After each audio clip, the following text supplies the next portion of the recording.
Okay, I'm Jada McBride. I did the Chapter 3 Bierman versus University of Notre Dame case for the Week 2.1 graded assignment.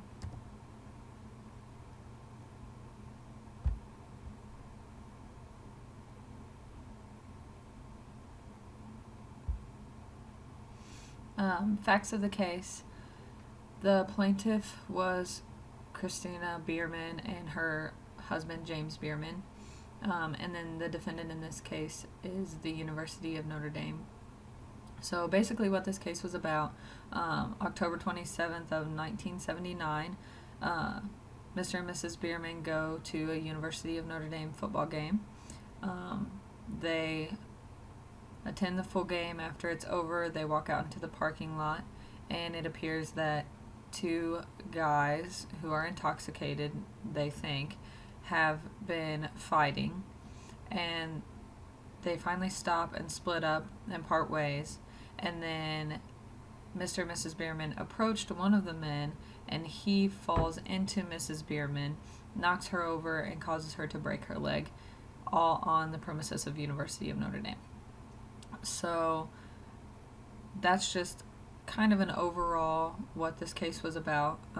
But there's also something that I want you to keep in mind during this presentation, and it's the restatement of torts, because it's going to come up at the end. So I just wanted to go ahead and cover it beforehand.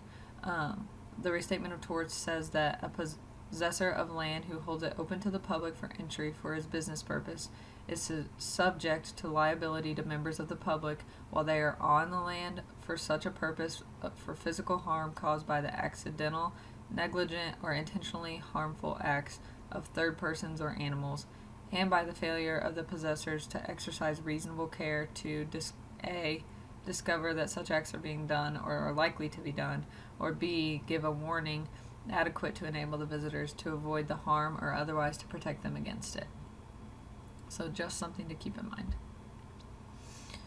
Now I'm going to talk about Mr. and Mrs. Bierman's arguments and where they kind of stand on the case.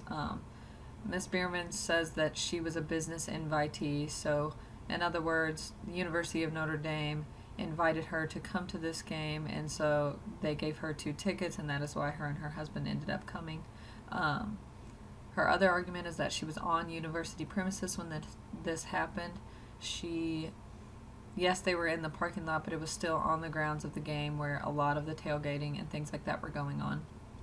The University of Notre Dame had a duty to protect her from acts of other persons on their property. So because she was on their property and so was the third party who injured her, she finds them liable because there wasn't any security guards or security personnel around when the incident happened.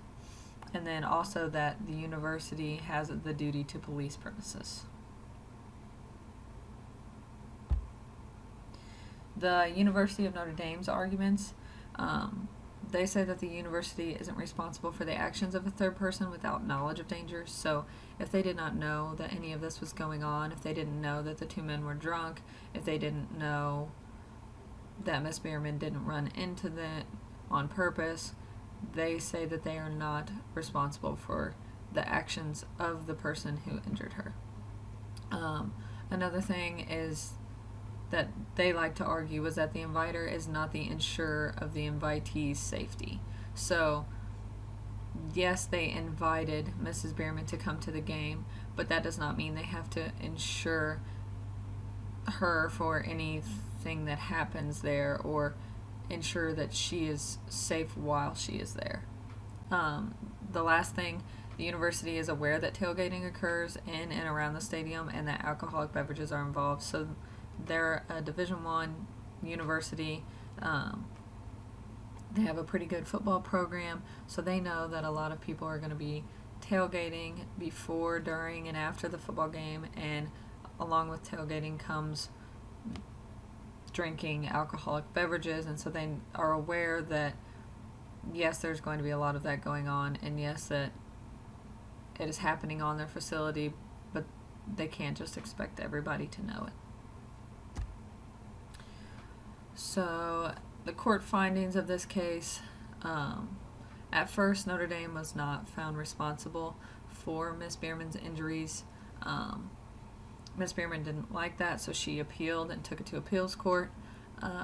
The questions were sent to jury for review, and then it came back that the case ruled that the university was liable due to the restatement of torts. So basically, they were saying because it was a public place, because Miss Bierman was there on their property, that due to the restatement of torts, the University of Notre Dame is actually liable for any injuries that occur to a third person when it's on their premises.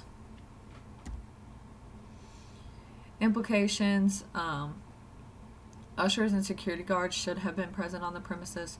Yes, it is a wide area to cover, but like I said, University of Notre Dame knows that there's going to be a lot of drinking going on, that they know that there's going to be tailgating. They know that they should expect a lot of fans, a lot of visitors during these games. So if they don't have the staff, then they need to cut down the size of their tailgating, or really hammer down on if they want to allow alcohol onto the premises or not. The university did not emphasize on their knowledge of the drinking. So yes, they said that they knew that there was drinking going on. Yes, they stated that they know that tailgating happens before, during, and after the game, but they could have done something such as put signs up around saying that they are aware that drinking is going on and that they are not responsible for any third-party incidents or anything like that, because if they simply don't do anything, it doesn't really show that they know that it was happening, and they had to have knowledge of the danger of the third party according to the restatement of torts. Security should have increased for both before and after the game. This is something that I just think is very important. Before the game is when everybody comes to hang out with their friends. They want to eat, they want to have a good time, and get ready to go enjoy the game. So in the middle of the game, during the game, it kind of dies down to tailgating, but then at the end you have everybody leaving too. So to me, I just said that it was important that they increase the security. So maybe they don't staff as many people during the game and they allow them to go inside, but before and after the game they need to have, twice the amount of staff, twice the security, make sure that everything is running smoothly, that every part of their premises is covered, where tailgating is occurring, where people are parked and are walking to their cars, just so in cases like this they have somebody who is there who witnessed it. Invitees could have the opportunity to park away from the action. If Miss Bierman is arguing that she was invited and so that is a reason why the University of Notre Dame is responsible,